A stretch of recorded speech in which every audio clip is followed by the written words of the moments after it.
What's up, YouTube? Just got a package.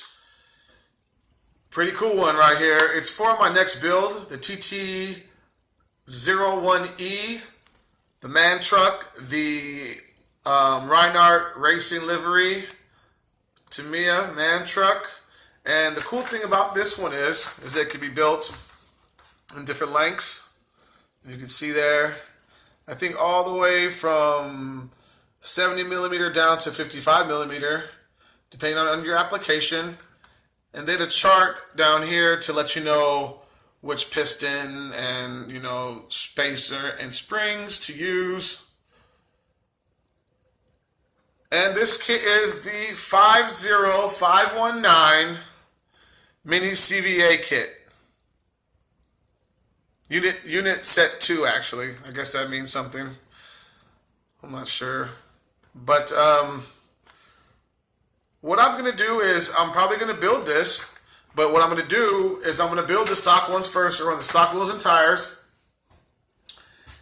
And then I'm going to probably build the 64 millimeter ones, which are meant for rally cars. And I'm going to run some rally wheels and tires on my man truck. That way I can get a little bit of light off-road action going. Just a little bit, maybe on some real short grass or some fine packed dirt. Because it's going to be pretty low. It's going to raise up a little bit with these shocks and the wheels and tires. But as you know, it's meant for on-road racing, so it's got the big lip in the front and stuff like that. But I just want to do it because I don't think I've seen one like that. So I will build it stock. As I showed you earlier, the wheels and tires are already mounted, and I'm going to paint them. And I'm going to build the stock suspension as well. And I'll run it like that a few times. But what I will do is I'm going to build 64 millimeters. I might even go 64 millimeter front and 67 millimeter back in the rear, or maybe vice versa, depending if I need more clearance in the front so that lip doesn't get caught up on anything. And I am going to take this off-road. A little rally truck. Who knows? It might catch on. It might catch on. Guys might start building these with a rally spec and maybe running dirt oval with them. You know what I'm saying? And allowing higher spec classes 21.5, 17.5, because right now all the racetracks I've went to, they run them on the indoor. You run them on carpet or indoor concrete, and you're only allowed to run 100% stock. You can only change bearings, and that's it. You can put bearings instead of bushings, and other than that, I don't even think you're allowed to change your pinion gear. Don't hold me to that, but I was down there the other day talking about the series at my local hobby shop, Delta RC, and they told me bone stock with bearings. Everyone runs the same thing. So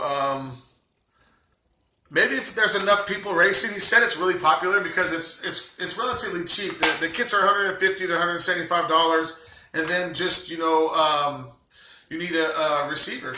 You know what I'm saying? And a transmitter and receiver. Or if you already have a transmitter, all you need is the receiver.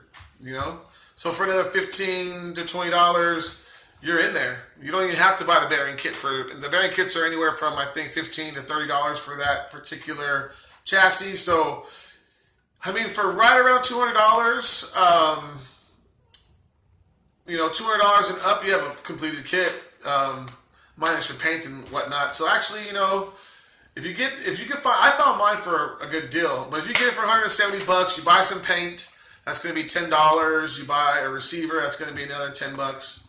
And some bearings will be another $20. You're looking at just over $200.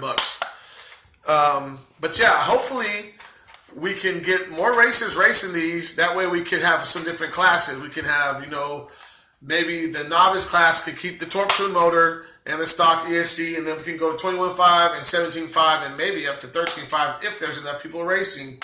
But what I want to do with them is I want to run them on the dirt oval. I want to run rally spec setup on dirt oval, and I want to run 17.5s or 13.5 on the dirt oval with a rally suspension setup. That would be fun. Or they have like the Crazy 8, that would even be more crazy. But with the way these bodies are put together, they're a 4-piece body, and they're held together mostly with double-sided tape. So the Crazy 8s with those, I think people's lids will be flying off, or you know, their cabs will be flying off. You never know. Well, that would make for some fun racing. So Delta RC, you probably don't follow me, but I'll go down there and talk to him. And if we get enough guys together, maybe we could run some crazy stuff like that, like the figure 8 or the oval, of course, with the man trucks. Anyways, guys, I just wanted to show you this suspension set that came in today. Pretty cool. All right, man. Peace.